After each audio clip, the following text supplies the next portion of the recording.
Change is on the way for people who pay child support. The Revenue Minister says it's costing more to raise children, yet billions of dollars in support remains unpaid. The government's considering a raft of reforms, including changing the way the income of liable parents is assessed. Political reporter Jessica Mutch has been looking at the details. She joins us now live. Evening, Jess. Good evening. Well, the decisions made here at Parliament about child support could have an impact on the wallets of New Zealanders throughout the country. At the moment, 210,000 New Zealand children receive child support, and the debt for child support is $2 billion. Now, the Minister says that these laws are outdated and unfair and that we need change. John Smart shares the custody of his two children. He pays about $150 a month in child support to his ex-partner and says the one-size-fits-all approach is unfair. There are a number of different circumstances for each family which don't get looked into. The Minister says a law change is on the way. It's 20 years old. Social conditions have changed. I think in some areas it's unfair, in some areas it's inflexible. Soon, the income of both parents could be taken into account when deciding on the amount of child support.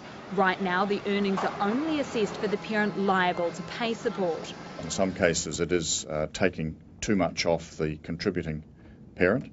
In other cases, it doesn't provide sufficient support to the caring parent. Other proposed changes include automatically deducting child support from a parent's pay packet if they don't pay up, and thousands of dollars worth of late fees will be wiped if parents start paying in full and on time. Too often, the penalties get to be so substantial that people can't pay and either go into hiding, throw their hands up in horror, or just refuse.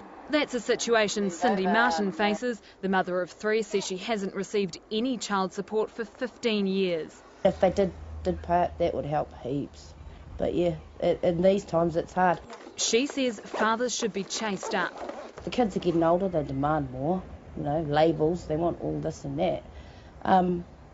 And because it's coming from me and nowhere else, it's a lot of pressure on me to provide them with those sort of things. Providing financial support for children is an emotional issue, one the Minister says he's working on. So, Jess, what about those parents who have moved to Australia and refused to pay child support?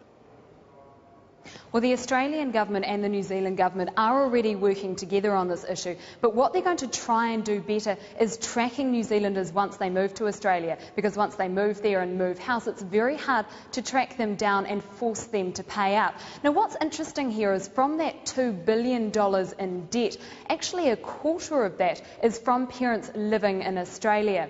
Now, soon all parents will get to have a chance to have their say on this issue. Submissions on child support will close at the end of next month. Jessica, thank you.